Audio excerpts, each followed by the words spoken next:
Hi, everybody. Welcome to Geek the F Out. I am Lucha Johnny. And I'm Kayla, aka Silver K, in the house. Yarr! Quip, what's up? Quip is in the building. What? Yes, very good, Johnny. Hard in. Quip has... I just realized, I was thinking of Quip's name, and I was like, he said something, and I'm like, he said something in one of the chats. I don't remember if it was the Star Trek one or if it was last week, and I was like, Quip's got quips. Oh!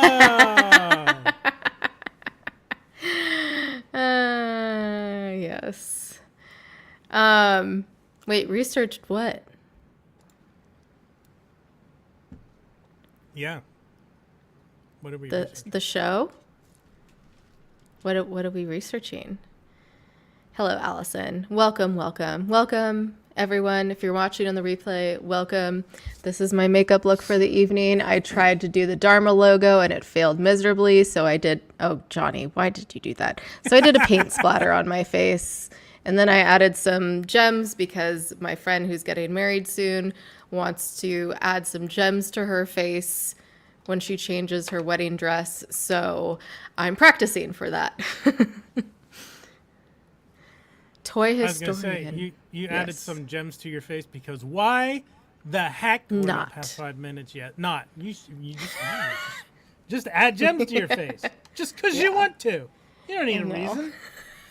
That is the reason. You should see how he's sitting right now. Also, if you hear barks and squeaks and sounds, there are dogs here, as usual. When are there not? But he is sitting really funnily. I think I have to show him. Is it like he was sitting on for Trek? Kind of, but like he's like you're like a whole. What is happening? Like I don't know. He has one leg that's like. I don't know. He's a cute boy. Oh, and I'm hitting my mic. Sorry for all the lovely sound effects. Yes, on fleek. I'm gonna say it's still a thing. We're gonna say it's still a thing. Thank you, Quip. Appreciate it. So yeah, we are here to talk about Lost Season 2, episodes 1 through 12. This is Johnny's first time. We're popping his Lost cherry, and it is my millionth time. I know. We just gave you the spotlight and we took it away and now you're upset. I get it. So, totally yeah. Relatable. Totally. Make sure to smack that like, smack that subscribe, smack that bell icon. Yep, he's already whimpering for more attention. Shall we get into it? Yes. Clearly. Commentary brought to you by Small. I'm going to call him Chewy. That's not his actual name, but I'm going to call him Chewy. For privacy reasons, I do not disclose my clients' names. All right. Oh my God. We're just going to have a third co-host. All right. Episode 1, Man of Science, Man of Faith. Actually, real quick before we get into it, like we did last time, I'm going to go over like the flashbacks on the island, and then we'll discuss our own kind of thoughts on the episode, but it's not going to be like an in-depth, I know, I'm sorry. It's not going to be like an in-depth breakdown of the episode like we do for Star Trek. It's just going to be like a brief overview, and then we'll do That's What They Said's at the end. So yeah, all right. Man of Science, Man of Faith. This is a Jack-centric episode because, of course, the show's basically Jack. And the flashbacks we get are when Claire Dunphy, as I'm just calling her now, aka Sarah, gets into the accident and Jack repairs her. And Jack runs into Desmond running the stairs of the stadium. Meanwhile, on the island, we meet Desmond. And Shannon hears whispers and sees Walt dripping wet in the forest, which freaks out everyone else. And Kate goes in first to the hatch, then Locke, then Jack go down, and they run into Desmond, and Jack recognizes him. And that's pretty much the episode. It's like big things happen. I mean, obviously we have the very iconic intro of seeing Desmond's life inside the hatch. What did you think of that, Johnny? With another giant eyeball close up. Yes. Because of course, how else are you going to start it? I wrote, who is this dude? Kind of looks like Sawyer. Is this where the hatch goes? And then I noted there was a Dharma logo. Yeah, I figured it out. Dharma logo with a snake. I said that what's with the injection? It's a swan. That's weird. Is it a swan? Mm-hmm. It's the swan station. I said, oh, that's totally where the hatch goes. Big bada boom, because it was the explosion. I said, it does lead to an underground complex. And then I said, oh, yay, more flashbacks. I guess at this point I was like, oh, good, we're doing this again. Like, you weren't expecting more flashbacks? I guess not. I'm used to them now. We don't know what Kate did. Well, we know what she did now after these 12 episodes. Hi, Chris. Yes, Desmond is the best. And, don't know how John got paralyzed. And we still don't know a lot of things. I think at this point I was like, I just wanted to move forward. But well, you'll get those soon enough, those flash forwards. I think you already, in season 4 you get them, yeah. Yeah. I got used to it, but at the time I think I was like, we're doing this again. Is literally what I wrote, so I think I was over it. I said, and I did know that, because remember you and Ralph and I were talking about the quarantine being outside the hatch. I did notice, because I wrote in this episode, I said quarantine inside or outside the hatch. It was inside. Yeah. No, I mean which quarantine was written place inside, needs but which to be part was it quarantine. talking about? Yeah. Yeah. So I did think which about is that, weird that it was inside when he knew he shouldn't go outside. So really it should be on the outside telling people like this is a place to quarantine. Yeah. Or very weird. Because it was the same thing in the Aero station when they opened up that door in the other 48 days. The quarantine was written on the inside of the door. Time space continuum hiccups.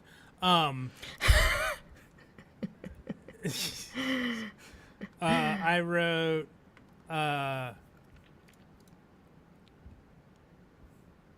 Walt, how in the fuck, but I think he was when he shows up dripping wet. Yeah.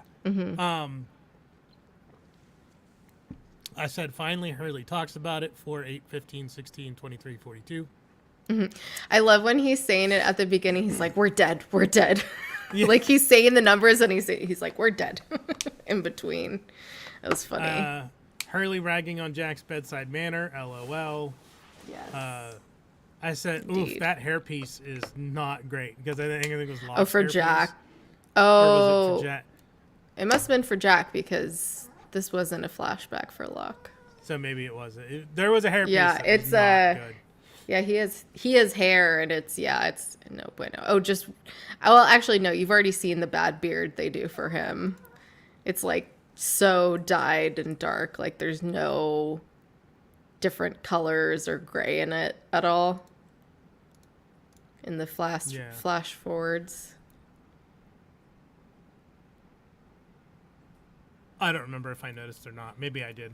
It's so bad. We'll talk about it. I said, well, Kate's toast. She's obviously not, but I thought she was. And yes, I did say for Jack. That one. Yep. For Jack, I said, I bet he fixed her. Yep. Of course. Yes, he did. I did write, Desmond said, see you in another life. Is he in the bunker? So, I guess I put that together from the flashback before they revealed it. I said, there's the electromagnet. You're so smart. I said, what the fuck is all this Austin Powers equipment for? It is a pretty random flashback to show without him coming up again. So, Jack could have easily just been running the stairs and fallen and then, talking to himself. Johnny agrees with you, Allison. Yes, that's why I put it on the screen. She's not wrong. Yeah, what the fuck is all this Austin Powers equipment for? Austin Powers equipment. Like all the Dharma equipment, all the like 60s retro sci-fi 70s technically. 70s. Yes. The They kind of started in 1970. like Loki, like all the equipment that they used in Loki Yes. and the TVA, like that kind of aesthetic. Yeah. I forget what was the last shot of this episode because I wrote in big capital letters. I fucking knew it. How? And I don't remember what it was. Oh, it was seeing Desmond. Oh yeah, yeah, okay. Yeah. That he was in the bunker. Yes. That is so like so wildly coincidental. Like, well, that's the whole point, especially with the flashbacks, is everyone is very intertwined. Everyone's connected. Yeah, they're all intertwined by however, they talk about I'll keep going since you're muted because of attention-starved canines. And he ran away. He ran away and got replaced by the other one, but now he's here and he's gonna come up on my lap. There's all this interconnectedness. Thanks, Quip. Interesting.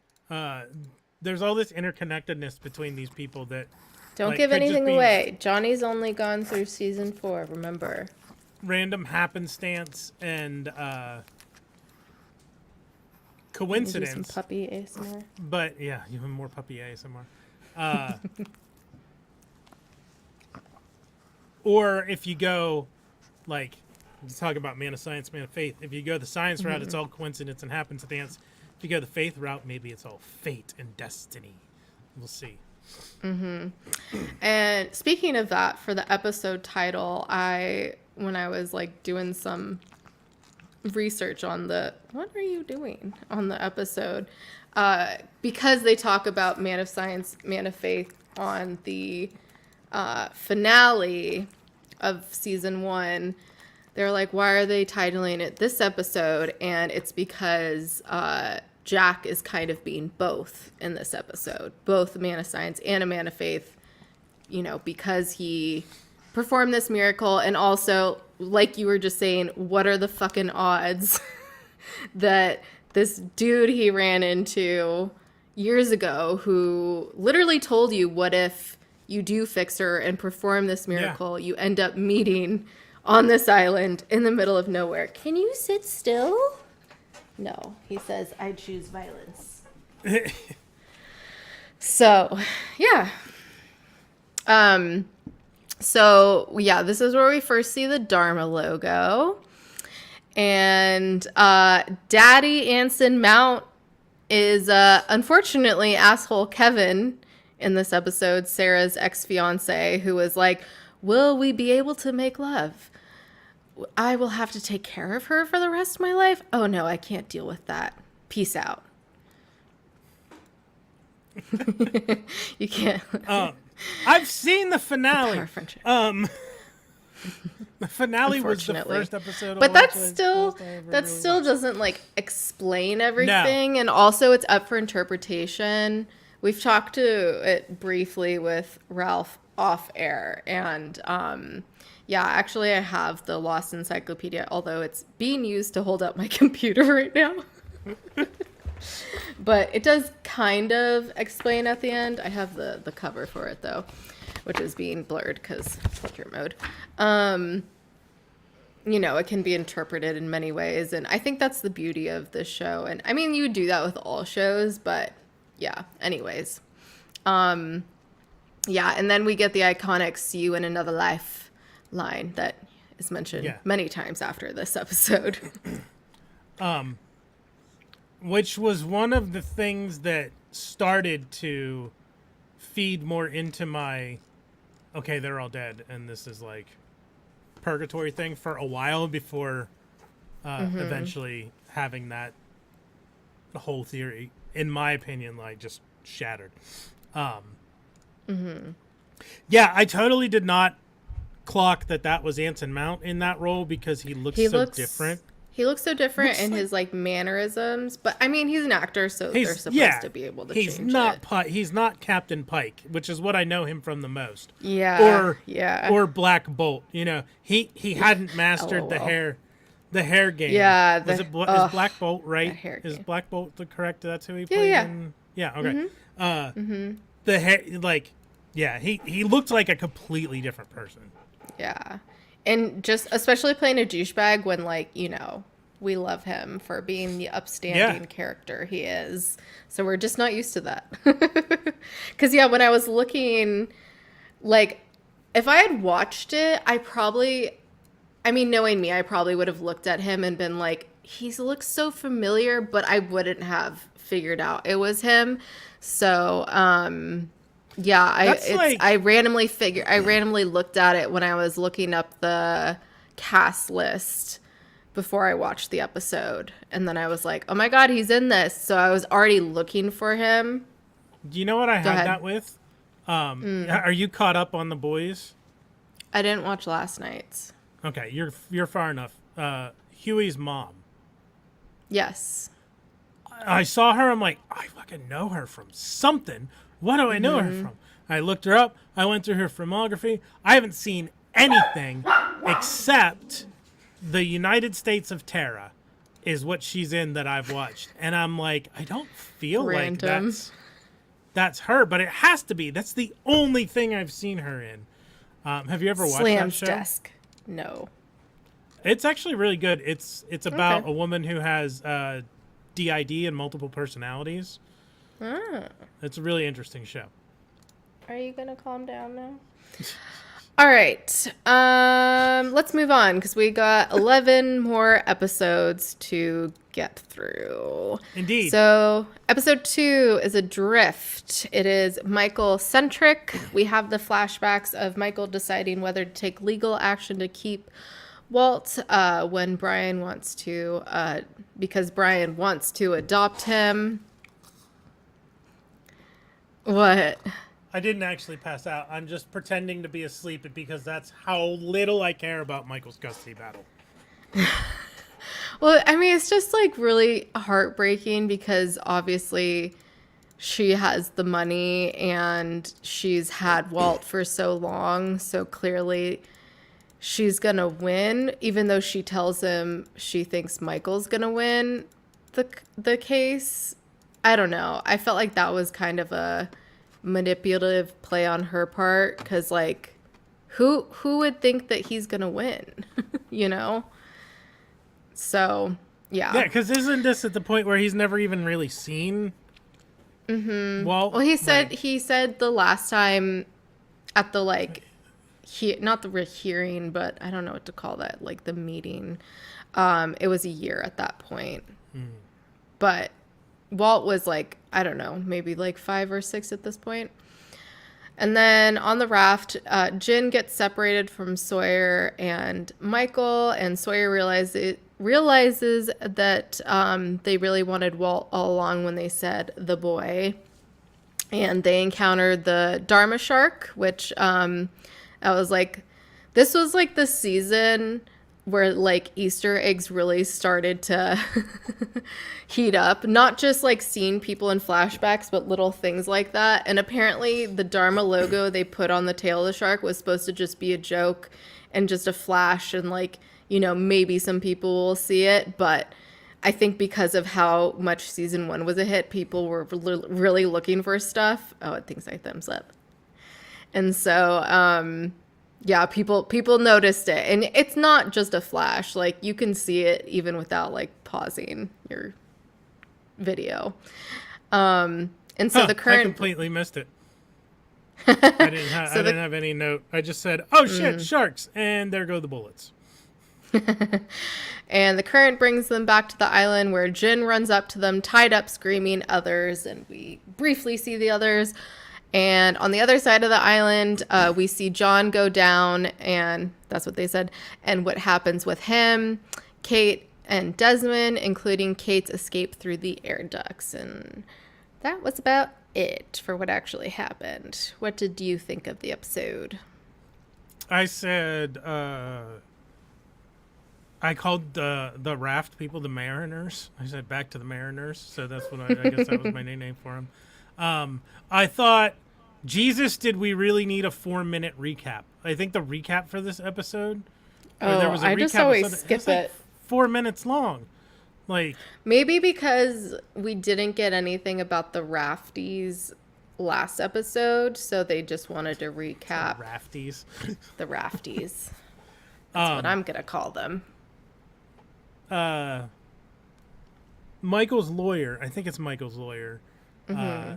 He was in Star Trek: The Next Generation as Kivas Fajo. He was on an episode That's of that. a name. He was also one of the dudes on Warehouse 13. He's a pretty prolific character actor. Okay. Good to know. Oh shit, sharks. I really don't care about Michael's custody battle. Crash was 44 days ago. Mm-hmm. That's in my notes as well. Charlie's not religious. He just wants the heroin. Fuck off, Sawyer. They were leaving till you made him fire the flare. Because I think Sawyer was arguing with Michael about whose fault it was that they came back and like. I mean, I think they would have found them anyways, you know? I don't think it would have mattered.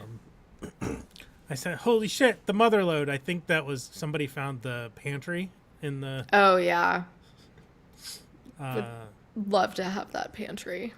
I said, solid snake at Kate when she was like sneaking around in the bunker. She took her shoes. She's the one who like took her shoes off and went barefoot, right? So that they wouldn't squeak. Don't know. Probably. She's pretty smart. And then the numbers again. And yeah, and then back to the island. Where's Jin? Oh, there he is. Why is he bound? Oh shit. Yeah, that's a pretty epic cliffhanger, and like it really makes them look so menacing. I remember watching that and being like, what the fuck? I mean, because that's pretty much what they think of the others as at first, at least. Obviously, we learned they're not like that later on. But yeah, I have the same note. It's been 44 days now. I love Sawyer's line, what you gonna do, splash me?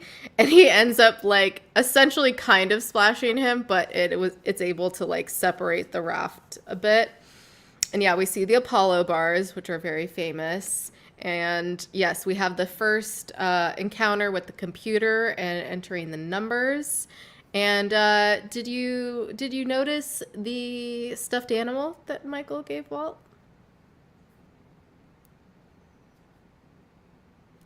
Clearly not. End?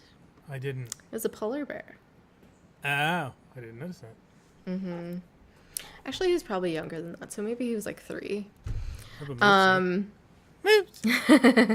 So when you were watching this, did you think it was actually the others? I don't Yes, recall. no, maybe so. I didn't write it down, so I don't think I knew who they were. Or it was just, I don't know. It feels like it should be obvious that anybody that they're running into this close to the island is the others. Others. Yeah. Okay. Anything else about this episode? That's pretty much all I had. It's like the flashbacks are meh. What happens on the island is obviously more interesting. So, yeah. It's like a half and half episode, essentially. All right. Let's move on to the next then. Episode 3, Orientation, which is Locke-centric. We have the flashbacks of Locke struggles to deal with what his dad did to him and keeps waiting outside of his house in his car, which totally normal, healthy thing to do. Right. Go to therapy. And we meet Helen, who, it's funny because the call girl last season was Helen, but I'm pretty sure he like told her to be named that. Yeah. Yeah. Oh.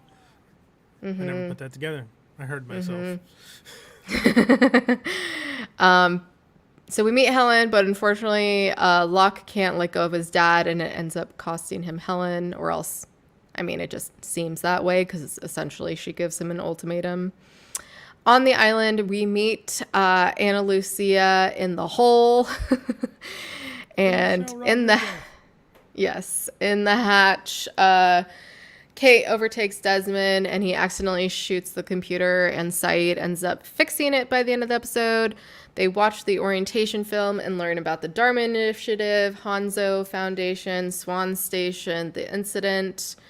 Get a lot of information. This was definitely one of those episodes. It's funny, definitely the Locke and the Jack-centric episodes this season are definitely, like, big episodes in terms of, like, stuff that's going on the island with, like, the others or just, like, the hatches and stuff like that. And Jack is already questioning the computer and why they have to input the numbers. And Desmond leaves all of a sudden, and Jack chases after him. And Desmond recognizes him finally, and it totally freaks Jack out, which I'm like, I get it, but I don't know. What did you think of the episode? Oh, shit. What's happening? Can you hear me? I don't know. Oh, there we go. I can hear you. You're just talking, is not lining up with the picture. Out of sync? Yeah. Oh, now it's in sync. It's caught up now. Yes. We're good. So I started with enough shaky cam. Hung off with it. And they're fucked. This is where I actually started to write, like, interesting The Walking Dead vibes I'm getting when that started the same year Lost ended. I said, okay, it's 3 episodes and we've made it through like 10 minutes of bunker stuff. So, like you were saying. Yeah. And then I wrote, and the Locke flashback. Yeah, I was done with flashbacks right now. I said, Locke with hair is weird. This chick is hot. I said, he shot the 4, 8, 15, 16, 23, 42 machine. And then I said, yes, you do know him. All in capital letters. And then I put quote, in another life. I put big letters. They're all dead. I was really getting... I was cementing in my theory. Trying to convince yourself of it. I said... Liar, he feels bad about the one night stand and is leaving. I think that's about Locke. Is that the flashback Locke with yeah. Helen? But he's not lying. He's literally going to stalk his dad. Yeah. Still obsessed with his dad. Fuck that dude. Dharma film. It's Michelle Rodriguez. And I wrote her. A lot here. Station 3 is The Swan. Dr. Marvin Candle. Dharma created in 1970 by the people's names, large-scale communal research compound. Yeah. 1980 copyright on the film. So it was copyrighted in 1980. I said the film was spliced. What is the missing information? Someone had to cut those parts out and splice the film back together.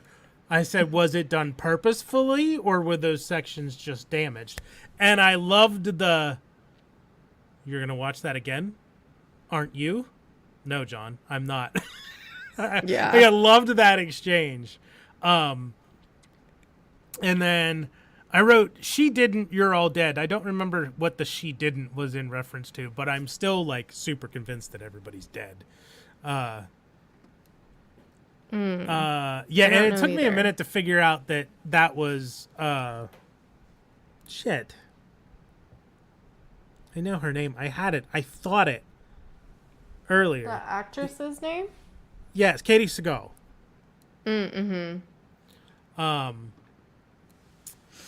I said, Locke's losing it. Can't you just be happy your legs work again? Like, for fuck's sake.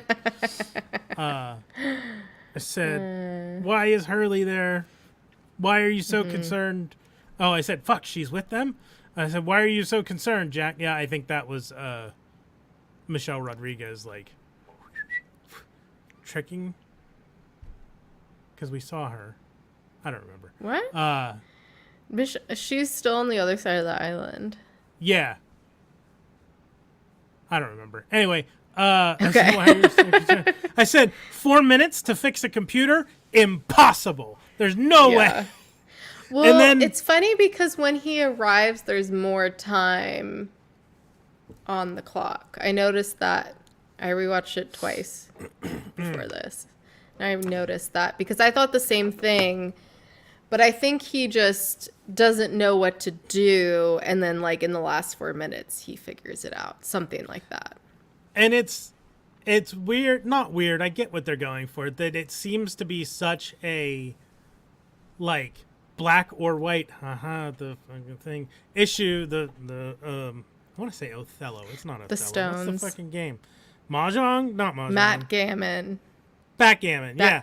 Yeah, there you go. For whether or not to push the button. Why is it such a big fucking deal over pushing a button? Just do it and investigate to find out if you really need to. And if you don't, then stop. Yeah. Like, it's not going to hurt anybody to every whatever minutes. Like, and while someone does Well, it's a few more than that. It's 4, 8, 15, 16, 23, 42. I mean, enter. okay. Done. Like, it took me 10 seconds. Do it. And then, like, don't ever use that method, people. Trace the wires and, like, find out where the equipment goes and what it connects to. And well, I think that's what they were doing. Both Saeed and Michael kind of do that. Not in this episode, but later on. No, but Locke and Jack are having, like, fucking existential crisis over whether or not they actually need to do this or not. Just goddamn press the buttons until you figure out if you actually have to or not. Yeah. True. True. I have literally all my notes are like quotes. I loved Helen's, too bad, I like bald guys. And Locke's like, I'm not bald. And she's like, I can wait. Like, I fucking loved that. And I always loved Desmond when he's like recapping how he got there on the island. He's like, the end. Just so matter-of-factly. And when Locke says, we're gonna need to watch that again. I think that's Locke says that, right? Yeah. And then Locke and Jack, when they're arguing at each other, the also iconic lines, why do you find it so hard to believe? Why do you find it so easy? Yeah. That's it. Very iconic lines. That's all. Those are my notes. Shall we move on to the next? Yes. All right. Episode 4. Everybody Hates Hugo. This is Hurley-centric, obviously. This is right after Hurley wins the lottery. Yes, we did see the smoke monster. And it shows how poorly his mom thinks of him, unfortunately. And he quits his job with his friend Johnny. And he gets upset with Hurley when he finds out he won the lotto without telling him. That's the gist of the flashbacks. On the island, Hurley starts to see things and is put in charge of inventorying the food in the hatch, which Charlie gets mad at Hurley for withholding food from him, specifically the peanut butter he wants to get for Claire. And Claire finds the messages in the bottle and tells Sun she can decide what to do with them, so she buries them. And we meet the Tailies, Mr. Echo, Libby, Bernard. Yay! Fucking Bernard's alive! Woo! Yeah. How excited were you? Super! To see him? I have a little happy crying face emoji next to it. No. Yeah, we love Bernard is alive! No fucking way! Yeah, I love that. And we see their little hideout, aka the Dharma station called Arrow. And Jack and Saeed explore around the hatch and definitely suspect some electromagnetics are at play there, especially when Saeed says, the last time we saw this much concrete was on Chernobyl, which, if anyone's seen HBO's Chernobyl, that shit is rough. But it's funny because I think when I first watched this, I knew of Chernobyl, but I feel like watching this and seeing that they did do that in the show, I've felt the impact of it more because you don't pour that much concrete for no reason, which we may or may not find out what the reason was later on. We'll see. So yeah, what were your thoughts on the episode? I actually have a lot of things for this. Why doesn't anyone tell people Jin doesn't fucking speak English? They don't. I think they did. You mean when they're interacting with the tailies? I think so, yeah. Or because people keep talking to Jin. Okay, they know, but they're hoping he eventually understands, which, I mean, he does. He does pick up on things, so. There was a flashback that I said, what was the point of that flashback? I think it's the first one. It was probably something with Hurley. It might have been the first one, but the first one we did see more of his mom and how he treated Hurley, which was very shittily, unfortunately. You need to get your life together. And he's like, what if I like my life now? And she's like, no. I lost my place. I said, oh shit, it's the bottle with the notes. Time to find the Mariners. Mariners. I said, Bernard may be fine, but you're dead, honey, Rose. And honey, when baby. They were like, it's just one bottle. That's where it starts. I said, it sure is, Hurley. Sure is.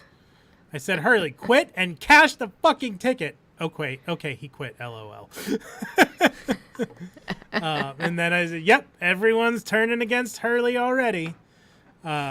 Jack finds Kate in the shower. Quote, I'll leave the shampoo for you. I was surprised Jack wasn't like, the shampoo, and start yelling at Hurley because he wasn't supposed to give anything away yet to people. I think he was too distracted. Maybe. I said, how many of you survived? 23 of us. I said, another bunker? Is it connected? Are they all connected? It's also another number. I was freaking out because Hurley was going to blow up all the fucking pantry stuff because he saved the goddamn dynamite. And then I said, laughing my ass off, cluck you. I loved that. That was good. So, and I said, so son buried the notes and didn't tell anybody. And Bernard is alive. No fucking way, Bernard. Yay, Bernard. We love Bernard. Rose and Bernard forever. Hearts. Hearts. There we go. You're not as cool. Did you see what was on the milk carton in Hurley's State of Delusion? I think I did, but I remember, I can see it, but I don't remember what it was at this point. It was a missing Walt sign. Yes, it was. Yeah. Mm-hmm. Which obviously it wasn't actually there, but that was definitely Easter egg. Right, he was dreaming, right? Because I have at the beginning I have Hurley is in heaven apparently. How is that just a dinner in a box? Oh, he's dreaming. Mm-hmm. I know when he pulled that out, I'm like, oh yeah, this isn't real. And fucking Jen, when he's like, have a cluckety cluck cluck day, Hugo, just makes me laugh. But speaking of Rose and Bernard, we finally start to see her more in this episode, which is good. And also with discovering the food in the hatch, it made me wonder how long they would have lasted without the food from the hatch. But that kind of also goes along with Locke's line in the first season, like the island provides you with what you need. Because 40 people is a lot of people to feed Which is crazy because, like, he was saying that would have fed them 3 meals a day for, like, 3 months. I'm like, that's a lot of food. And also, I'm like, how are you coming to that number? Like, what are you deciding which things people are eating? Because there's a lot of, like, snacks and other things. Like, there's a whole thing of ranch. Like, no one actually needs ranch. Which you know... We'll talk about ranch. We'll talk about that. We'll talk about ranch. Don't you worry. We will talk about the ranch. And yeah, Jack walks in on Kate finishing up her shower. I am not straight. When Sawyer says, "What are you going to do? Beam us up?" I was like, I understood that reference. I get it. I mean, I like got it before, but now I'm like, It Star means Trek. more to you now. Yeah. Yes, it does mean more to me. Stop playing with your laser, sir. Come on. Sorry, it was. I wasn't even pointing. I was pointing it at the screen. It was bouncing off onto the. Mm-hmm. It's my fidget spinner. Leave me alone. It's okay. And I totally had forgot that Hurley was going to blow up all the food, but you know, it makes sense, especially because we see in the flashback. Well, we don't see it as much in the flashback, but you know, we can figure it out post everyone finding out that Hurley won the money, that like, you know, everything just went to shits and like everyone hated him after that. And so he didn't want to, like, this is literally like money for the island is food. Yeah. Essentially. And so in his mind, he was like, fuck, if I'm in charge of all of this and this is all money, like everyone's going to hate me, which like, honestly is like a reasonable conclusion to come to.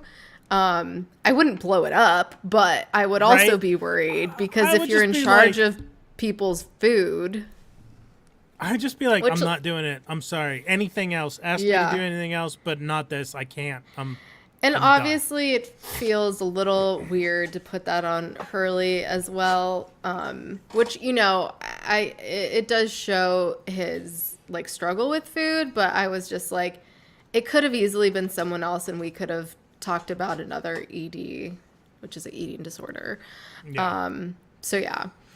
And Claire, people don't realize that for a lot of people, like, food is as bad as like cigarettes or alcohol or drugs, any kind of drug. Yeah. Any addictive drug. It's just that something happened that made them addicted to not necessarily food itself, but that they got dopamine hits from food. So like people and they joke about eat your feelings, but that's literally what people are doing. Like because eating makes them feel better about whatever's going on, and then they overeat and shit happens. Me, in a nutshell, eating my feelings all day long. And yes, Claire finally gets her peanut butter, which was very exciting to see. And that's all my notes for the episode. Any final thoughts before we move on to the next? Nope. All right. The next episode is And Found. Because get it? Lost and Found. So this is Sun and Jin centric. Sun meets with the matchmaker and Jin goes to a job interview, which he ends up getting, and works the door of the hotel where she ends up going for the matchmaking ceremony that's happening. And Sun's suitor ends up already being in a relationship, and Jin quits because his boss is an asshole. And we see when Sun and Jin first meet later that day, literally running into each other. And on the island, Sun loses her wedding ring and finds it at the end when digging up the bottle of notes with Kate. The Tailies make their way back to where the rest of the Losties are. When Michael goes missing and Jin and Mr. Echo go after him and bring him back. That's pretty much the episode. What were your notes on it? I thought I smelled fish on you. Do not open the door for people like you. Fuck you, dude. Yeah. Holy shit. Yeah. Sun tearing her garden apart for some reason. I know it was because like stress and everything.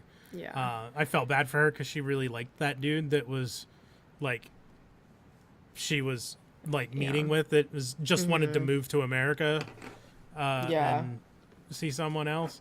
I guess you were asking me about if I knew that it was the others, and I guess I didn't, because in this one I wrote the others ?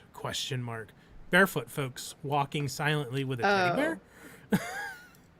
I said, and Jin, you're fired. No, he quit. So good on him. Oh, yes, that's in my other. Yeah, they do see the others while Jin and Echo are hiding.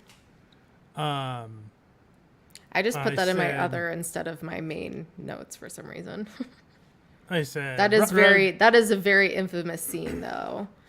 Of them watching. Yeah. They played that in all the fucking commercials, and that little fucking teddy bear. You will never fucking forget that teddy bear. Yeah. Garen fucking it. I said, Jin found Michael, and Michael agrees to go back. I said, oh, for fuck's sake, Kate, Sawyer didn't write a note. Like, who the fuck is he going to write a note to? Yeah. Plus, he was going on the fucking trip. Like, he didn't need to write a note because he was on the goddamn raft. Exactly. She's a fucking mess. And I said, oh, our brains spiral in ways that don't make sense. Well, fuck Kate. I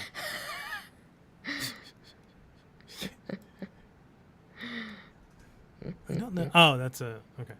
And I said, oh, Jin and Sun had a meet cute. Mm-hmm. Which, did you notice in that meet cute right before the lady that walked by was wearing an orange dress?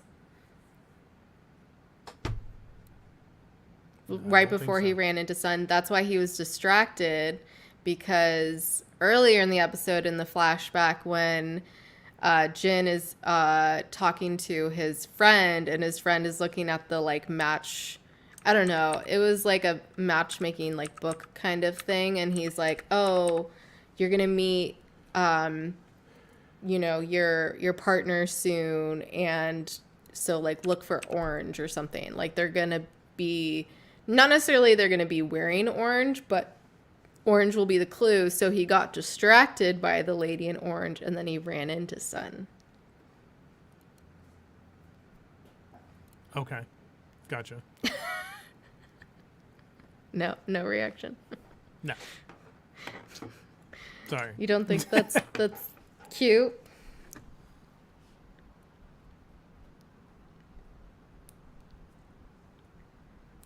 Okay, never mind. It's been a long day. So yeah, we see Goodwin's dead body, and once again, the infamous scene of the others walking by while Jin and Mr. Echo watch. Yeah. It's an okay episode. I think like the biggest thing about it is seeing the others walk by. Mm-hmm. For sure. Shall we move on to the next? Yes. All right, episode 6 is Abandoned. This is Shannon-centric. We get the flashbacks of when Shannon's dad dies, which I don't know if you connected the two together, but that's actually who Sarah hit in her accident, because we see Jack at the hospital running to save Sarah. So that's how he dies? Oh. No, because I mean, you wouldn't necessarily know. Like, you see Jack running by, but yeah. Oh, well, I think on it, because I wrote Shannon's flashbacks don't interest me. So, okay. Yeah. So that's how they're connected.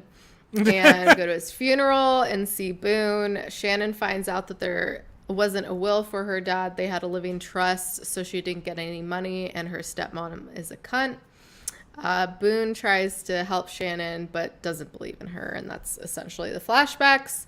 On the island, Shannon sees a wet Walt again and tries to use Vincent to find him.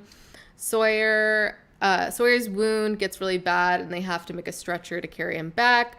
Saeed says he believes Shannon and loves her, and they both end up seeing Walt, and then she gets shot by Ana Lucia and dies. And that's the episode.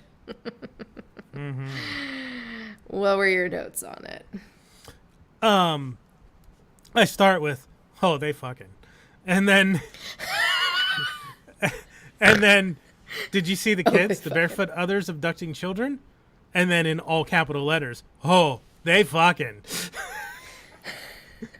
Drowned Walt. Charlie is going to piss off Claire by questioning her parenting. Shannon says, "Do you believe me?" Saeed. ... Yeah.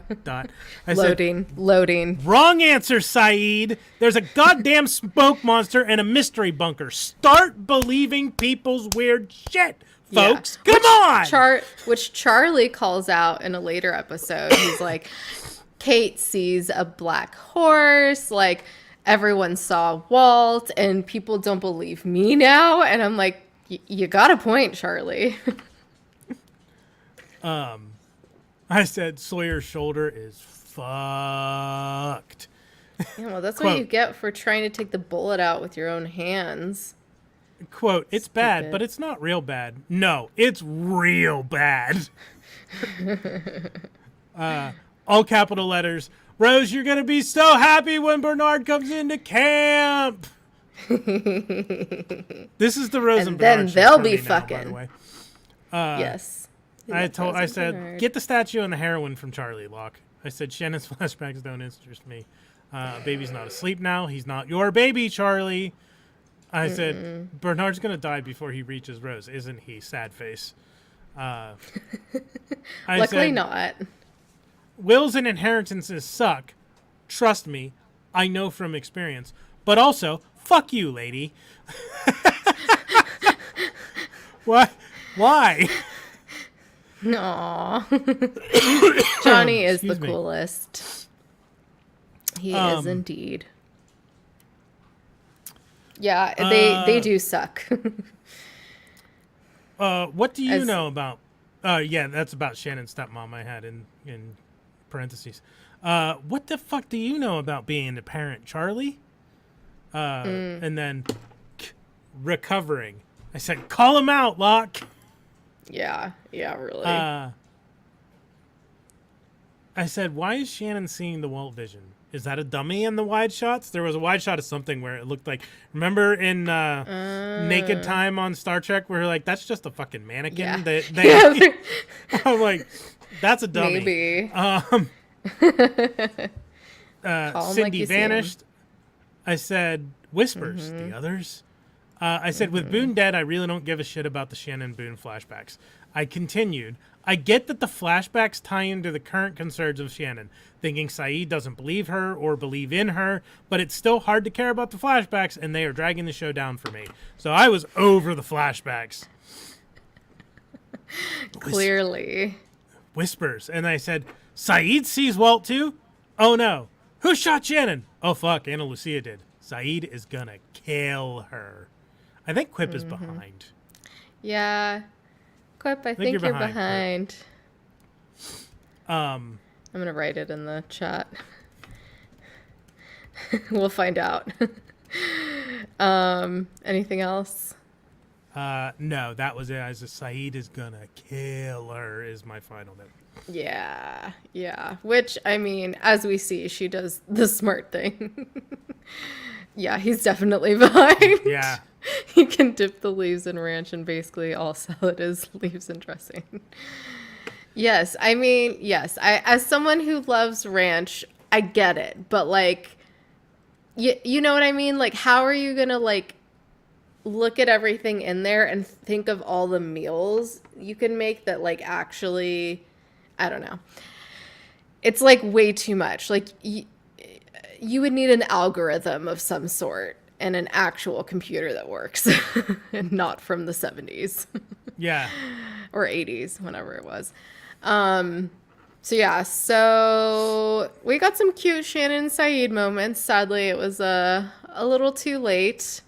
Well, good to see you here in the present. If you want to go back and see what you missed, there was a little bit of time in between because we're finishing up episode 6 right now. So yeah, lots of cute Shannon Saeed moments, but yeah, very, very sad at the same time. John finds out Charlie has one of the heroin statues, and once again we get the trekking music going through jungle while carrying Sawyer, which, yes, they just love to play that soundtrack, but I mean, I love the soundtrack overall, so I'm okay with it. That's all I have. Anything else before we move on? Nope. Okay. So, on to episode 7, The Other 48 Days. And this, to Johnny's relief, has no flashbacks, Johnny. I don't think I Not even... not a single flashback. You didn't notice it after complaining? The whole episode is a flashback. Oh my God. It's an island flashback. It's not a before island flashback. The flashbacks build character, okay? Without the flashbacks, we would only see these people on the island redeeming themselves, and we wouldn't understand what they're redeeming themselves from, okay? Okay. I was looking at something. Okay. I have the current episode pulled up on my other monitor. I'm like shuffling through it. Wow, we're talking about it. While I'm yelling at you. Yes. So on the island, we see, yes, what happened with the Tailies, the other 48 days. We get kidnappings. We see Goodwin, the suspicious, Suspicious? Don't be suspicious. Don't be suspicious. Don't be suspicious. Don't be suspicious. I can Them see being sus of Nathan. I was gonna say I can see why sus caught on now. Yes, it is hard, especially when you have a speech impediment. And Goodwin kills him. They find the arrow, killing Goodwin. Hearing Boone's transmission, which is interesting because when we watched season 1, it sounded like on the other side it had said there are no survivors of Flight 815. When we hear him say we are the survivors of Flight 815, which I'm pretty sure that's what they put it in the subtitles. So yeah.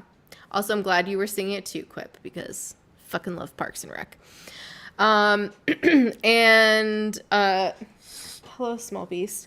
And then at the end, of course, finding Jen and then Sawyer and Michael, and yeah, of course, up to killing Shannon. And that's the episode. Maybe I should just say my Easter eggs now. So yes, the teddy bear kid, we see him. He's in the Tailies. Yes, I had that. They find a glass eye in the arrow, so remember that? Maybe. I don't know. I can't remember. I think we need to remember that. Love Ana Lucia and Goodwin's convo before she kills him. It's such a great scene where she's like she already knows she's gonna kill him, and you know, it's just like not a cat and mouse game, but like, I don't know. I just love that scene in general, them talking to each other before she is like, all right, time to kill you now. I know. But I still don't understand why it took her so long to confront him. Like, I don't know if it just like took her a while to kind of piece it together. I know, right? So yeah, that was my question, but I have 2 more things. This is the first mention of the list. And we have a very sweet scene between Ana Lucia and Mr. Echo where she's like, it took you 40 days to talk. And he's like, well, it took you 40 days to cry. So he. Which obviously the 40 days is a very like biblical reference. So not surprised that they chose that. And yes, those are all my notes. Do you want to come up here? Do you want attention? Are you starved for attention? Excuse me. Excuse me. I wrote, what is with this serene beach scene? Because it just starts off with the beach. Oh, yeah. And the waves. And I said, oh, shit, it's the fucking tail. How did anyone survive that? I said, your sister's dead, buddy. the like, Oh. I think Well, it's she a ends up young not kid who's dying. like, Yeah. Luckily, she well, doesn't die. I said, Can't oh kill shit, that's the kids. teddy bear kid that was barefoot. Bedfoot? What the fuck? Bedfoot. Like, I don't know. You tell me what's bedfoot. I said, well, damn, good Do you know job, what Anna Bedfoot Lucia. is? Libby's hardcore. Bernard! I said, Peace Corps dude is too useful. He's doomed. Good, and it's Goodwin, which, I Yeah. said, oh yeah, he's already dead. I said, Echo's a badass. Killed 2 of the others barehanded. I said, man, the 46 or whatever really had it easy compared to this crew. I called them the 46 and rather than The 46. whatever the official. They said, what are we supposed to do about that? I mean, what can they do? I said, a chicken. Where'd they find a fucking chicken? I said, Nathan's a Hey, troublemaker. there's polar bears and black horses, black stallions. This is So fair. I said, Nathan's a troublemaker. Had to go to the bathroom. Or was he whacking it? I said, Ruh-roh, more barefoot menaces. Taking the kids. I said, one shot with a rock killed her. Weak. I said, oh, is Nathan an infiltrator? I said, damn it, Goodwin. Oh, wait, he killed him. Is Goodwin the infiltrator? I said, we if this literally heard Mr. Echo say that's Goodwin in the previous episode. When they walk by him. Or does he just say it to Jin? Yeah, he says it to I don't Jin. remember. But the audience, hear him say that. Anyways. Continue. This is fair. Quip has a point. You can go to Yes. the bathroom and whack it, or vice versa. It's called a blumpkin. I said, if this were today, this probably would be a spin-off second show. Like, it would be a second series that, instead of just one episode. Probably. Like, it'd be a And whole them just season. never meet each other. Yeah. I said, quarantine bunker. Dharma Arrow logo, not as nice as the bunker the 46 found. I said, oh, you're fucked, Goodwin. I said, and I'm Yeah. wrong here. I don't know. Unless I didn't realize that they were connected. I said, Goodwin is the first of the others we actually hear speak. They're not unintelligent savages, but they're probably insane. Because, like, Did you forget what's about his Ethan? nuts? Yeah, Ethan's. I don't know. I what's was his guess. I nuts? guess at this point I was thinking it was a different faction, like Okay.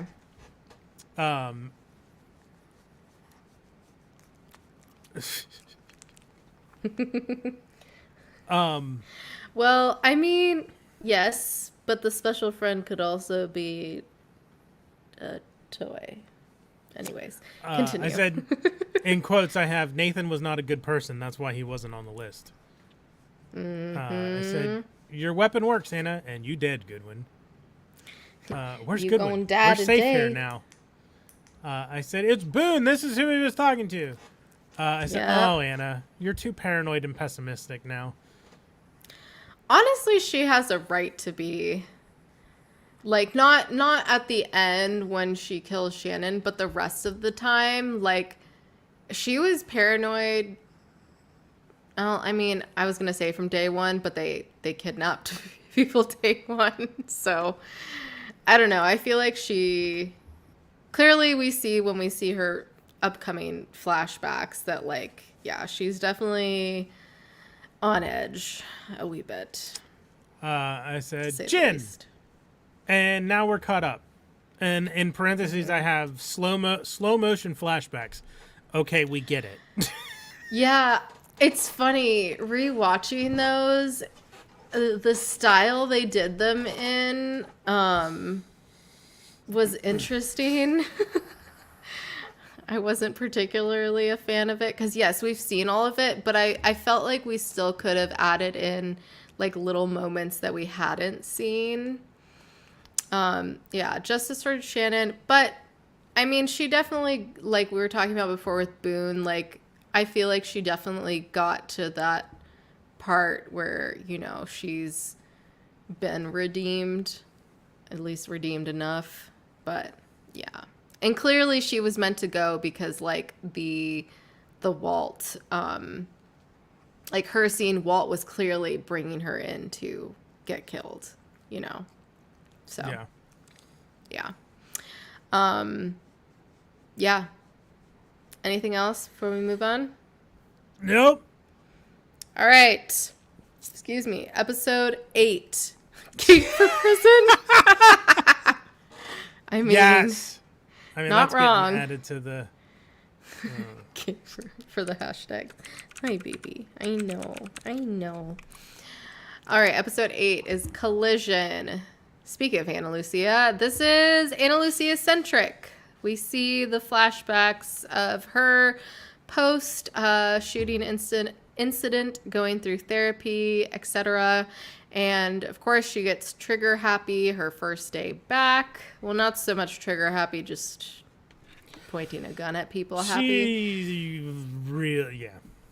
Yeah. We'll talk about it. And yes, they find the guy who shot her. And, at first she says that's not him, but she does that on purpose so then she can later kill him. And she says she was pregnant, which that was rough. On the island, Echo takes Sawyer back. Oh, baby. And runs into Jack and Kate. They hold Saeed captive while Ana Lucia figures out what to do. Eventually, everyone else goes back except Ana Lucia and Saeed. And everyone reunites on the beach. Sun and Jin, Michael and Vincent, Rose and Bernard. We have a great ending. And then, of course, we'd finally get Saeed is let go by Ana Lucia. And that's it. They also play golf on the beach. There's a awkward moment when Kate is holding Sawyer and Jack is giving him meds. And basically almost everyone in the island has killed or badly hurt someone before. Like, literally. Yep. I started off with, and it all comes together. That's what they said. I was going to say, this had a lot of, that's what they said in this. I said, of course her character is a badass cop, because that's what Michelle Rodriguez gets cast as. Like, yes. She's good at it, but that's all she seems to get cast as. Yeah. For sure. In big capital letters, don't kill Echo, Saeed. Don't kill Saeed, Echo. Like, don't kill each other, guys. And then in big capital letters, fuck you, Anna. So why am I not surprised the captain is her mother? So she pulls the strings anyway and spoils the cake surprise. I said, damn, Shannon is actually dead. I said, you're losing control because you're being fucking unreasonable, Anna. You've got issues. I said, why does Kate always need to be told what to do twice? Like, I don't know. That's a good question. Kate, do this. But what? Do this. That's like my mom. Why? Yeah. Constantly. Why? I lost my place because I scrolled by accident. Why does Kate always need to? Anna, just let them go. You clearly have no idea what to do right now. Like, just let everybody go. Allison. Hashtag Kate is trash. Wow. Wow. Big shake. That was, that. Have you ever had someone take like a towel or a blanket and that's what it sounded like. I don't know if I'm getting my point across. I don't think you are. I have no idea what you're talking about. Okay, bye, small child. I don't remember who I was talking about here. I'm like, either she's bad at playing dead or she's not actually dead. Shannon? Maybe. It must be Shannon. Maybe the actress is bad at playing dead. I must be. Big eye roll. Sawyer's not 6, Kate. I'm assuming it's Sawyer. I wrote he's not 6, Kate, but she was taking care of him. Like, he's not fucking 6 years old. I mean, he was doing pretty bad. He had sepsis.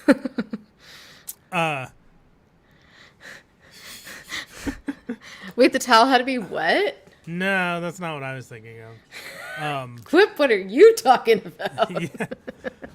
In big capital letters, Bernard and Rose will be reunited. I said, thank you, Jack, for realizing this can be resolved without violence. I said Ana Lucia let him off and then went after him. What the fuck? I was pregnant. Oh, shit. And she killed him. And she lies to Saeed about it. And then I wrote, Bernard and Rose reunited. Fucking yes! I teared up. The most emotional thing in the show for me. That's it. I'm done watching. That's the perfect ending. Story's over. Someone get that fucking handcuff off of Jin's wrist. He's had it for like 8 episodes. And I think Jack More and than Anna... that. He had it for like half of last season. And I think Jack and Anna Lucia being reunited is interesting. So, but yeah, I really thought, I'm like, Bernard and Rose are reunited. That's it. I could have stopped watching the show entirely there and been happy. Well, I'm not joking. Like I was like, you'll see what happens to them eventually. This is the end. Yeah. Yeah, this is true. This is true. Yeah, he does have poor judgment. Once yeah. again, she's killed someone, he's killed someone, Jack's killed someone, not on purpose, but through his medical services. Saeed's definitely killed people. Jin's killed people. Oh, I can... You like whipping the towel. Oh, to make that noise, like a... Oh, okay. Like this, but with a towel. Yes. It makes a certain reverberation. Very... Okay, that's worse than the dog whipping its ears. That is horrible. Why? Okay, please stop. You're scaring me. Hopefully you don't have personal information on that. Moopsie. No, it's Moopsie's just coming after you. It's the calibration information for my new monitor from the factory. Nerd. Anyways, the monitors that I was using so a 1080p monitor that was like... Clearly it's not helping because your image has been so bad tonight. Anyways, moving on. It keeps glitching out. It's fine. Oh, that has nothing to do with my monitors. Oh, it's just the internet. No, I think it's bugs in the program with the connection. Oh, God. Is that a cat issue? Oh, did he poop? Okay. He certainly did. We have a pussy poop interruption. Oh, goodness. Are you going to be okay? Do you need a moment? I need to go cover it. Hang on. Okay. Well, while he's covering it, I will move on to episode 9, What Kate Did, and I will remove Quip's comment. Yeah, it's the smoke monster coming for Johnny right now. Yes, it is the worst. So this is a Kate-centric episode, clearly.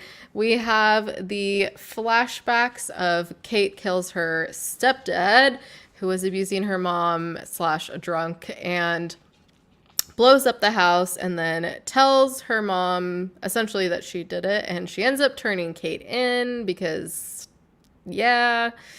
But she gets caught by the marshal and they get in a car accident where she sees a black horse and she escapes. And then Kate goes to see her dad at an army recruiting center. And we find out that Wayne, her stepdad that she killed, was apparently her actual father.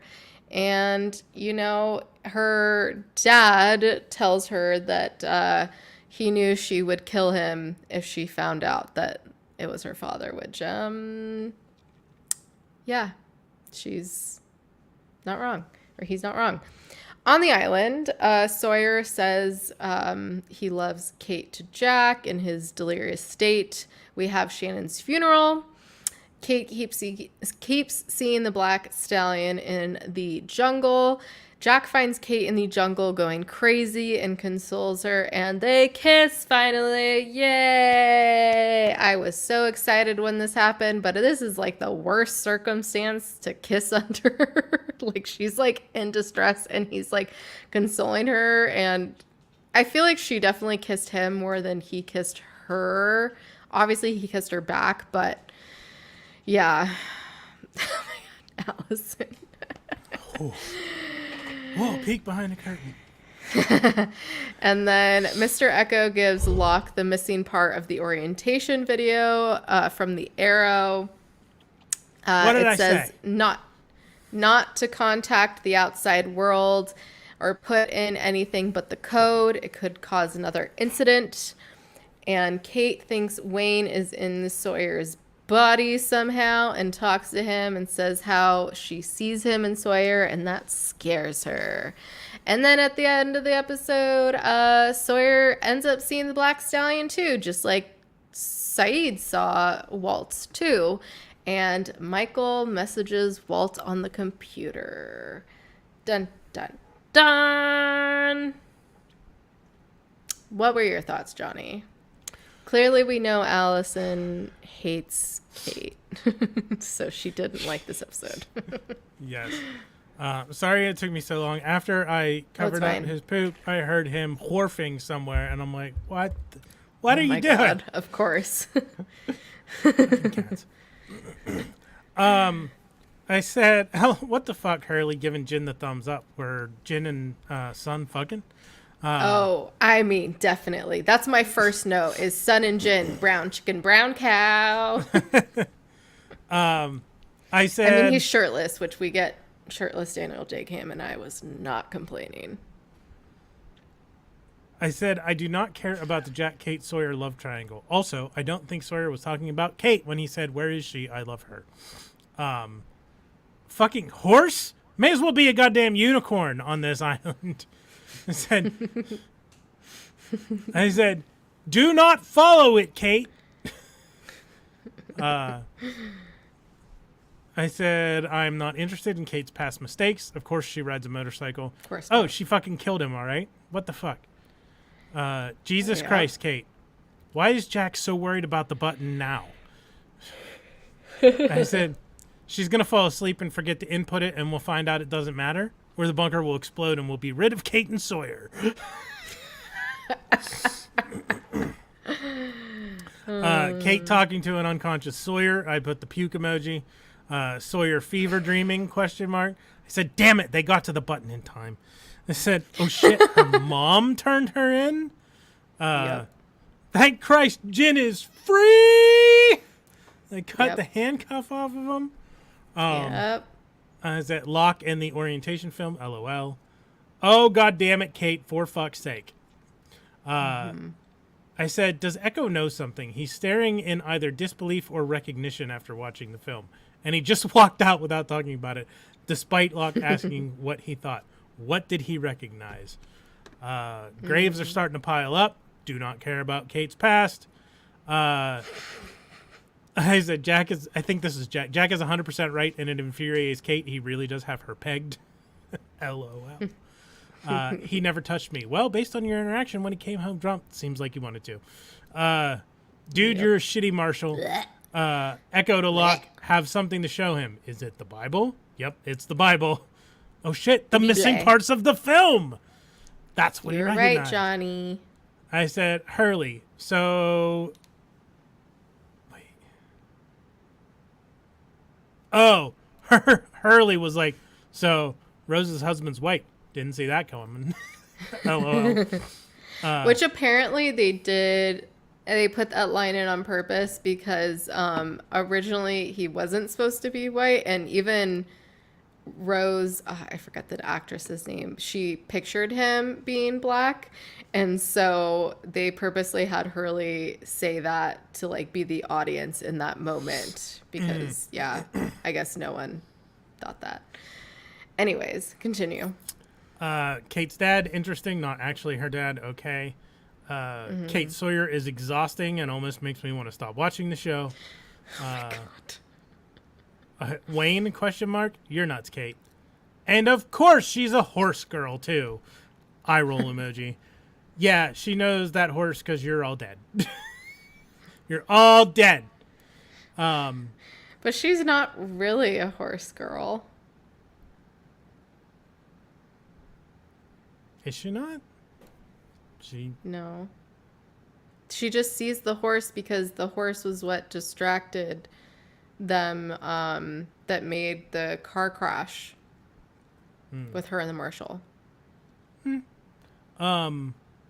That's why when she sees it, she freaks out. Oh. Yes. I have the line where Ana Lucia... I had it as A-L, so I read it as Al, and I'm like, who the fuck is Al? Who's Al? Who the hell is Al? Ana Lucia, you going to try to convince me that everyone here doesn't hate me? Jack, only if you're going to try to convince me that every woman in the world's not crazy. Fucking what? I know, that was very random, and I'm like, I don't get that, and also, fuck you, Jack. Yeah, that's very, like...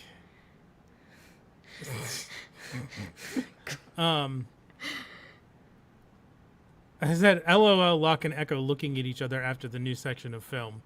Michael's going to try to use the computer. Is great. I said, Michael's going to try to use the computer for other stuff, isn't he? Oh, now the computer says hello? What the fuck? I said, so Michael's typing on the computer to whoever is talking to him, and as this is happening, my hue lights turn off because I have them scheduled to go off at 1 a.m., and it freaked me the fuck out. Oh, boy. Yeah, that would freak me out, too. What's happening? I think I was up late. This kept me up when I should have been in bed for work. Dad? Is Walt in the computer? What the fuck? In the computer? They merged his consciousness into the computer. Well, I don't fucking know. We got a polar bear, a smoke monster, a mystery bunker, a black stallion, drowned Walt. What the fuck am I supposed to think? Anything can fucking happen. They're all dead. Anything can happen. This is another plane of existence. Mm-hmm. Yeah, I already mentioned Sun and Jin's brown chicken, brown cow moment at the beginning. I love Mr. Echo's line, which I think he says it to Locke. He says, "Don't mistake coincidence for fate," which I love that. Yeah, and also, I will say, the irony of Kate's dad saying he doesn't have murder in his heart when he's literally in the army. Okay, sir, maybe you should check yourself first. Granted, like, he's recruiting now, so he's not, like, in combat. But, like, if you sign up for the military, it might happen at some point. So you might have to kill someone. So saying murder isn't in your heart, like, come on. And a Easter egg is Saeed's arrest in the airport, which is not the arrest we see from... Well, I mean, he doesn't get arrested, but he gets questioned from Shannon. But when he's arrested and they end up using him, the CIA ends up using Saeed. They show that arrest at the airport on the TV in the Army Recruitment Center. Yep. LOL. Oh, yeah. Yeah, especially...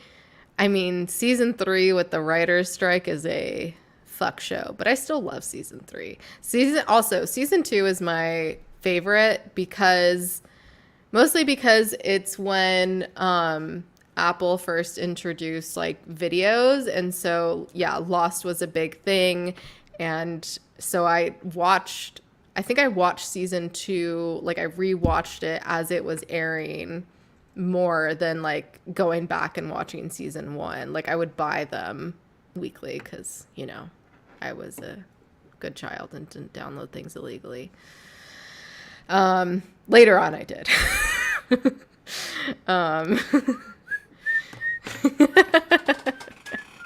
Johnny's like, not me, never. Anyways.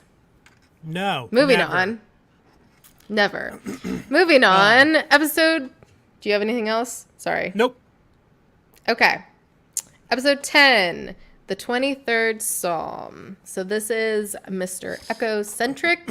The flashbacks include Echo and his brother are little. And he ends up shooting a man for his brother. And the bad men take Echo away. Then later on, Echo has his brother, whose name is Yemi, make him and his friends priests to fly the plane over the border with the heroine. Yemi tries to stop them at the airport and calls the military on them, but Yemi gets shot and put on the plane while Echo gets kicked out by the other dude, and the military thinks that he's actually a priest, which is funny. On the island, Echo shows Claire that there's heroin in the statues, and she doesn't believe Charlie isn't using drugs and tells him to stay away from her at the end of the episode. Charlie shows Echo the plane, and they encounter the smoke monster, which stares down Echo, which I will say now, the way people analyze those flashes in the smoke monster was crazy, because they were able to find the frames, and basically they're just like pictures from his past that we see in these flashbacks. But yeah, that was like... This was like the beginning of the madness of how much people just combed through these episodes with like every little detail you could possibly imagine. So, which rightfully so, because there were a lot of things like that. And they finally make it to the plane, and Mr. Echo finds his brother, and then they end up burning the plane and all the heroin, or at least all the heroin. And Michael learns how to shoot and uses the computer to talk to Walt again, who tells him to come and get him. And then we see Charlie burying the statue or two at the end. Mm-hmm. What did you think of the episode, John? I said, oh, damn, Echo is not happy about the drug mule Marys. I said, he's awesome. Echo's awesome. He doesn't put up with bullshit. I said, oh, shit, he was involved with the drug runners? Charlie, you knew about the heroin. Stop lying. Why are they using the ranch as target practice? Why would you shoot a perfectly good jar of ranch? I have questions, and that's my question. I love ranch so much. As someone who grew up not liking ranch, I fucking love ranch now, and I am appalled at them shooting this. Like, one can dream that they've already taken it out, and that's just what's the residue left on the jar itself. But I don't think so. No, when they shot it, I think ranch like tub.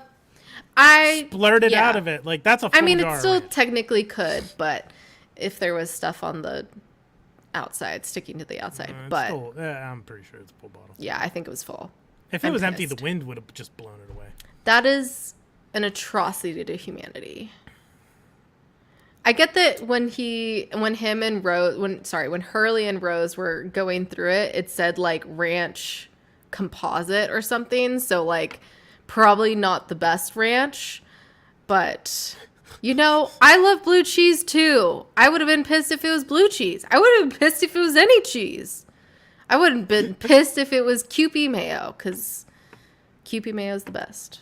I also did not like mayo as a kid, and then as an adult, I'm like, Kewpie mayo, this is actually good tasting. Why didn't we do this? It's just always do things when I was better. a kid, I hated macaroni salad and potato salad, but now I like them. So. Oh, I love both of those so much. Now I want to order L&L. Okay, what were your thoughts? I started, but we went off. You went off about the ranch. Yes, I said I had to. Why are they using ranch as target practice? Locke, you went hunting with your dad like twice. He acts like he's this big, experienced outdoorsman, but like he went hunting with his dad like literally twice. So what the fuck, Charlie lying about where he found the statue? Smoke monster. Priest saved Echo's life. Charlie is skeptical. You're all dead, folks. You're all dead and in purgatory. Echo is also a bad person. So the smoke monster is reading his past and just leaves. How can the smoke monster read his memories? That's what that's what I got from that. Like, we got the flashes because the smoke monster was like reading his mind, Johnny, and looking into his past. You're too smart for your own good. I've watched too much sci-fi and fantasy. Yeah. Well, I mean, that's the thing, though. A lot of that is stemmed from this, like new sci-fi and fantasy. Obviously, there's a lot of other tropes that came before Lost, but there is a lot of things they took from Lost as well. I have Michael talking to Walt on the computer. Is it real or is he hallucinating? Jack Or interrupts. is it just the others pretending to be Walt? Yeah. Jack interrupts. Michael needs to come where? Why did they kick Echo out of the plane but take his brother? Oh, his brother's dead. Don't take it, Charlie. I said, oh, Sun and Jin give Ana Lucia fish. Even though she murdered Shannon! She didn't mean to. It was just an innocent murder. It happens. You just shoot. It happens. Yeah. I understand it was an accident, but yeah. And instead of proving her wrong and staying clean, Charlie's probably going to start using again. He's got a whole fucking stash of heroin Marys. Like... Heroin Marys. Yeah. Yeah. That's it. That's all I had. Okay. All right. Moving on to episode 11, The Hunting Party. This is a... Wait, you didn't have any notes besides... No. Or did you go through yours? No? You didn't have any notes My besides only the note ranch? was the way people analyzed those flashbacks was crazy. And then in all caps, because I also put questions under each episode if I had any questions, in all caps, why would you shoot a perfectly good jar of ranch? Okay. Come on. Okay, episode 11, The Hunting Party. Jack-centric. This is a huge, huge, huge episode in terms of their encounter with the others. Kate is a dumpster for Allison. I love how Allison just like keeps jumping in just to bash on Kate. Yep, it's great. I love it. So the flashbacks are Italian man wants Jack to perform another miracle surgery on his back after hearing about what he did for Sarah. Sarah says, don't worry, her pregnancy test was negative. So clearly their relationship is already a little strained because she doesn't want to talk about it. And, you know, just the way she says that. Unfortunately, the man's heart goes out during the surgery and Jack kisses his daughter, Gabriella. And Jack tells Sarah she kissed him and he apologizes and says he's going to change and fix this. And she's like, sorry, I'm already leaving you. I've been seeing someone else. Bye. Meanwhile, on the island, Michael locks Jack and Locke, in the armory and goes after Walt, but luckily Kate and Sawyer show up to rescue them.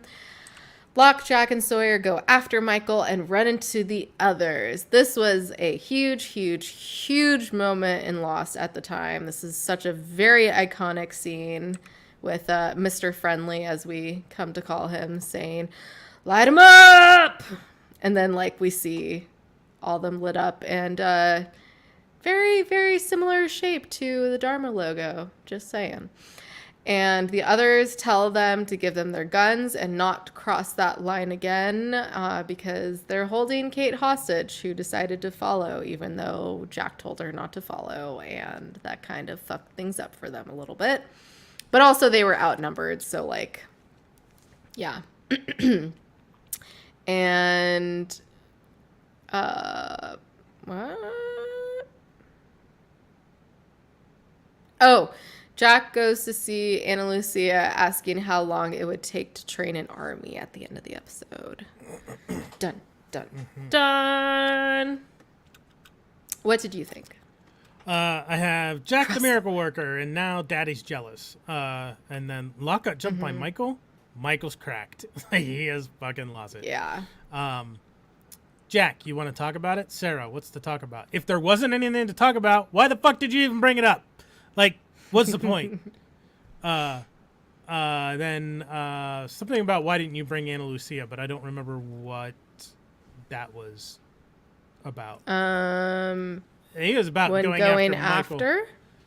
Yeah, because I have Jin wants to go after Michael. Sun tells him not to. Jin says he's my friend. Sun says I'm your wife. 1, fuck you, Sun. 2, there are already 3 people going after him. It'll be fine. Like, it'll be fine. And then I said, what the fuck? Why are they kissing? I don't know who was kissing. Was it Jin and Sun? Oh, Jack. It was probably Jack and Gabriella. Oh. Yeah. I said, who the fuck is this dude? I said, what the actual fuck? And I'll read what I wrote. Sawyer shoots, and the bullet swings back and grazes his ear. Vlad just fucking knocked something over. I said, short. Yeah, no, there was a noise. Oh, no, I think the fan fell out of the window because he came running in. Anyway. I said, what the fuck? Sawyer shoots and the bullet swings back and grazes his ear. Something with the electromagnetic phenomenon on the island. But Jack Ski doesn't shoot affected. Or the rest of the guns. I came back later and said, no, someone shot Sawyer before he could shoot. Yeah. I thought he shot, but then got hit by his own bullet. And I was like, what the fuck is going on? What's that movie called? Wanted or whatever? Yeah. Where they curve the bullets. Yeah. Yeah, this isn't that. With Angelina Jolie and someone else. And Professor X. James McAvoy. Yep.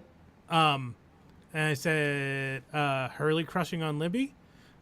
Kate apparently went after Michael too, and she was nabbed by the others. Zeke. I said, I'm amazed he told her, Gabriella kissing Jack. Well, fuck Sarah for cheating and not telling him until she left. But, like, also, do you blame her? Cheating is bad. You should never do it if you're in a monogamous relationship, or even if you're in a whatever. Whatever your relationship, if he's gone all the time and, like, clearly not fulfilling any needs of yours. Yeah, but, like, just tell him and leave. Just be like, hey, this isn't working, I'm gone. Like... Yeah, I know. That's what she did. But not until after she'd already cheated. Yeah. I know, but I'm saying, do you blame her, though, for cheating? No. No, but don't cheat. When you are tempted to cheat, you go, hey, it's done. I'm going to fuck this person Exactly. now. Just leave. Exactly. Quit. Yes. No, you're right. But I'm saying, like, are we not surprised No, that's I don't what blame... happened? No, okay. no. I guess that's a better way of putting it. We're not surprised. I'm not surprised, but she should have just left him instead of cheating. Yes, exactly. We blame her. Yes. And then I have Jack to Ana Lucia. How long do you think it would take to train an army? And then I have, we go to war! Yes. We ride at dawn. So yeah, Locke asked Sawyer where he got his name from. What? Locke asked Sawyer where he got his name from. Did you notice that? No, I guess not. I don't have anything about that written down. Yeah, he doesn't tell him though, but Locke is starting to get suspicious. Don't be suspicious. Don't be suspicious. Don't be suspicious. Don't be suspicious. So Hurley tells Charlie he has a crush on Libby. Mr. Friendly's "This is our island" and "Light 'em up" gives me chills every time. And Jack really likes kissing crying people. I don't know what that says about him. Maybe it's his need to fix things, so he's like, "Here, I'll fix you." That was in my ears. You're welcome. You're welcome, everyone. And that's it. That's all my notes that I have. Okay. We're going into a state of delusion. Yeah, episode 12. This is it. Yes. First Fire half. plus water. Charlie-centric. Fixing slurps. I'm going to start crying right now. Here, I'll fix you. Well, we think this is a flashback when we see Christmas as a kid with Charlie and his brother, where he gets a piano, which I think actually happens. Let me say it first, then you can say your part, okay? When suddenly he's older and his dad is there and being a butcher, and then suddenly he's on the beach and Aaron is in the piano, and it ends up being a weird dream of his. And we have Charlie visiting his newborn niece and tries to get his brother straightened up, who's just fully in the heroin hole. And we have the infamous Drive Shaft commercial where they're all in diapers. Yes, that was very famous. Liam gets kicked out of his house because he dropped the baby, which I'm like, don't blame her for doing that because, yeah, you can't drop a baby.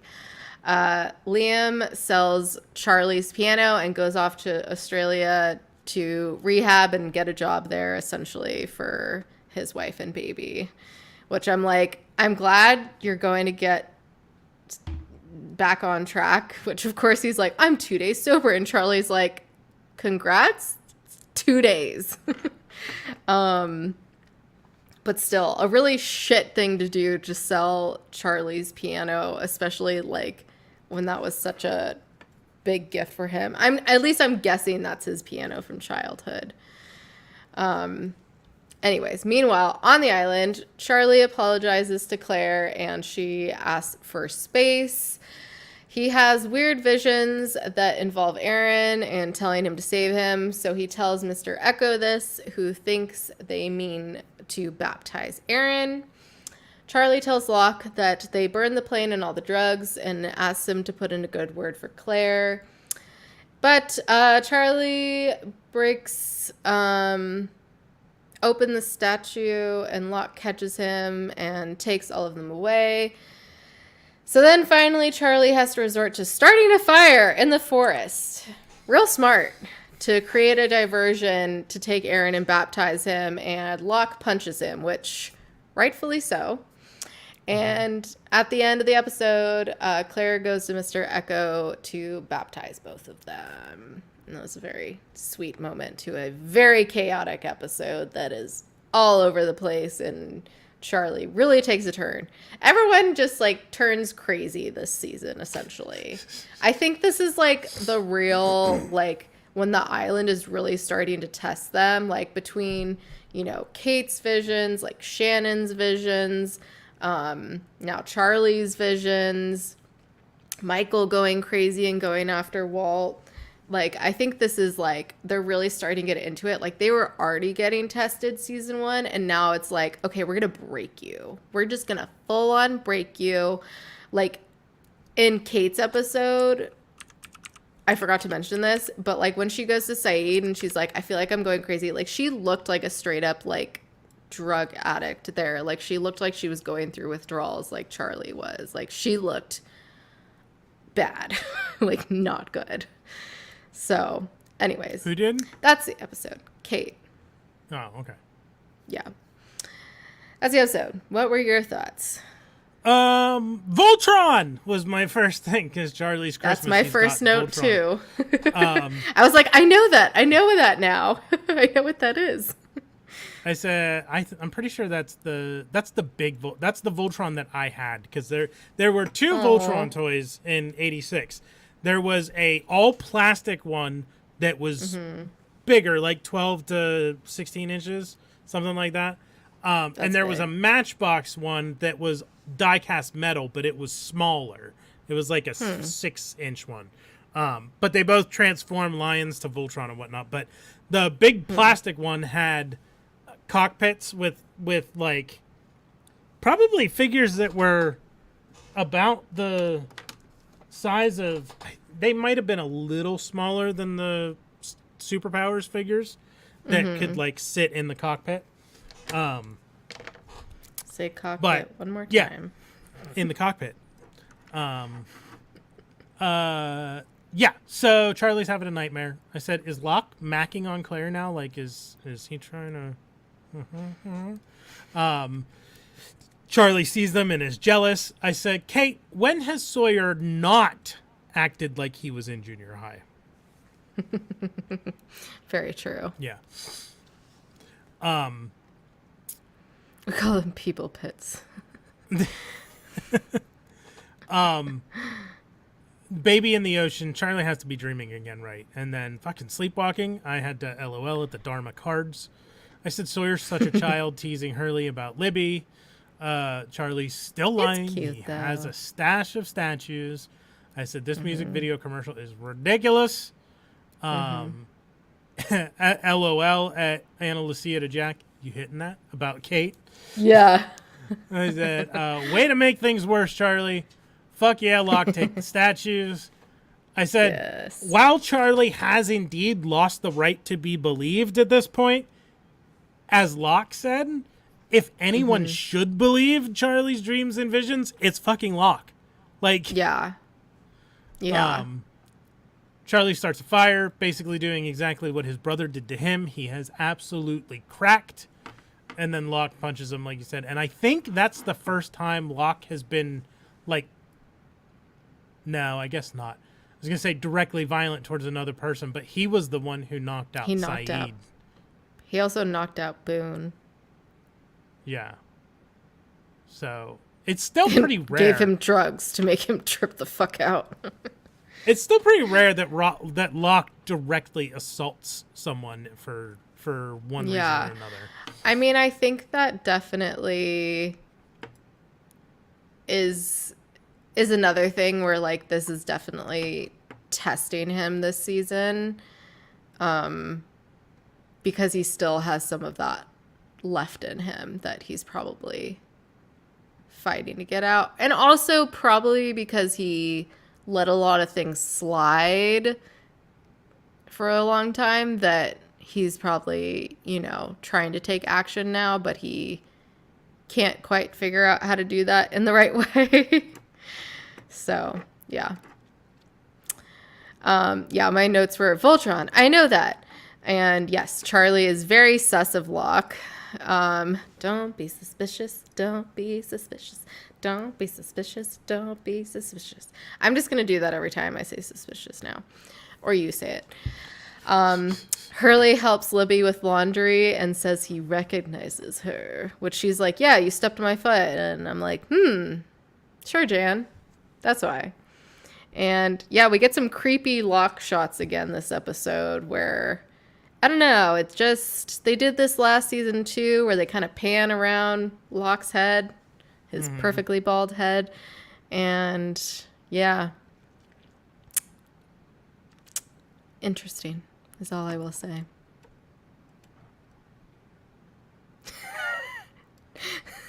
Anyways, that's all I got, folks. All right. Well, Sweet. Perfect Perfect timing. That's it. Yep, that'll bring us to That's What They Said for the first half of season 2 of Lost. Who would... You go first. Should you start or I'll go first? Okay. I don't know. You just go.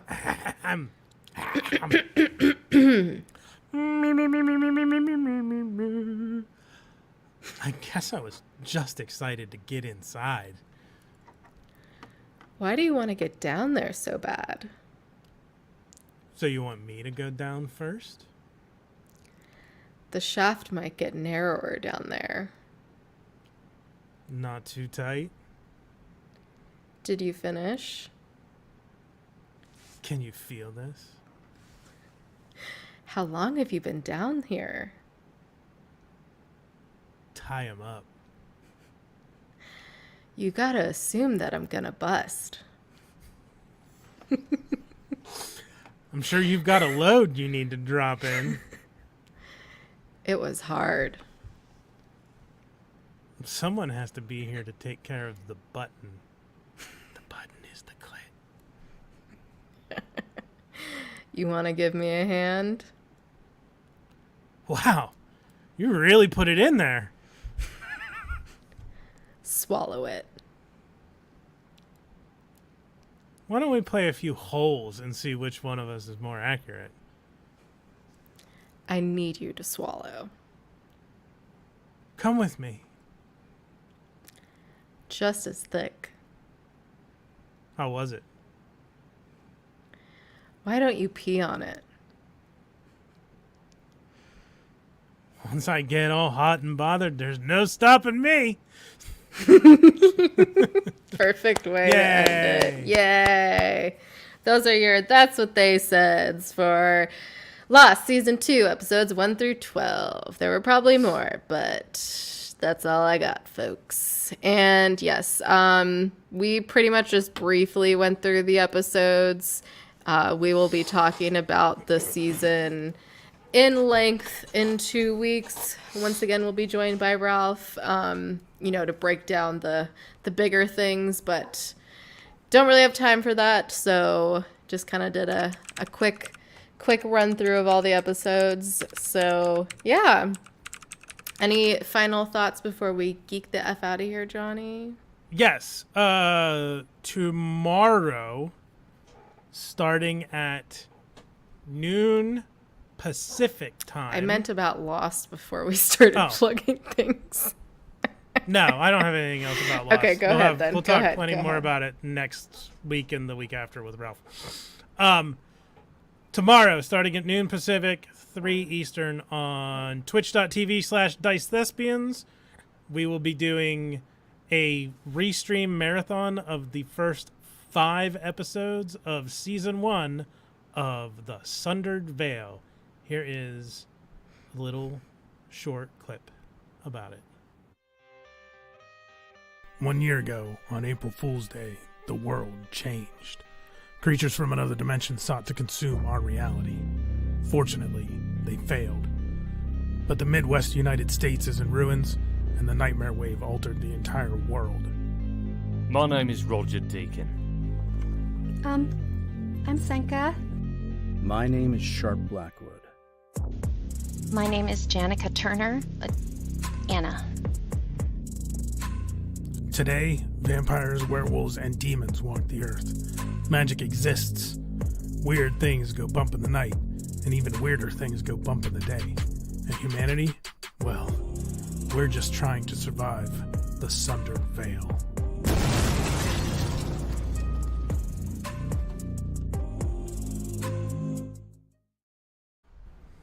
That fucking slaps. Thanks. I put that together. So that starts tomorrow at noon Pacific on twitch.tv/DiceThespians.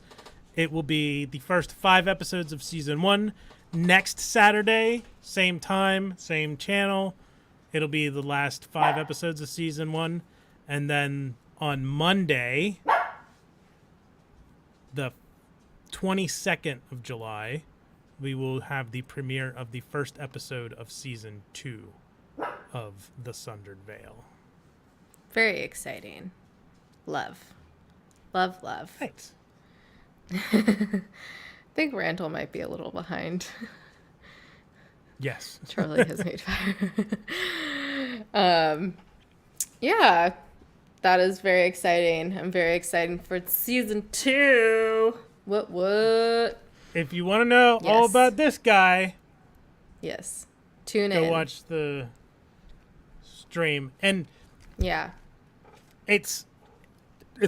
tomorrow's stream is 14 hours, so I don't expect anybody to sit through the entire thing. But the video on demand of it will be up for a week, so you have time to go back and watch if you want. Catch up. Yeah. Very cool. I'm excited. And then we should have all the episodes on YouTube soon, so. Perfect. And yeah, thanks everyone for geeking the F out with us and getting lost with us. You can follow us on social media at GTFO channel, mostly just on Instagram. If you want to email us, our email is channelgtfo@gmail.com. It is the reverse of our handle. I know. I'm going. Okay. Make sure to smack that like, smack that subscribe, smack that bell icon. We really appreciate it, whether you're watching us live or on the replay. Please drop a comment. Tell us if you are on team hate Kate or love Kate. I'm guessing most people don't like her, which I did not realize this as a child watching this because I thought she was a badass. But like because of what she did on the island. So very interesting to me to see her in this whole new light now. Because I don't disagree. Yeah, now that I'm aware of like acting skills and like writing and yeah. Anyways, yeah. So we'll be here every Friday until the Getting Lost documentary airs and probably a Friday or two after that. So yeah, tune in. 7 p.m. Pacific, 10 Eastern. Trek Retrek is on every Thursday, 6 p.m. Pacific, 9 Eastern. Tune in for that if you love some Trek. And yeah, I think that's it. I know. I'm going, okay? Let's geek the F out of here, Johnny. All right. Meepsy.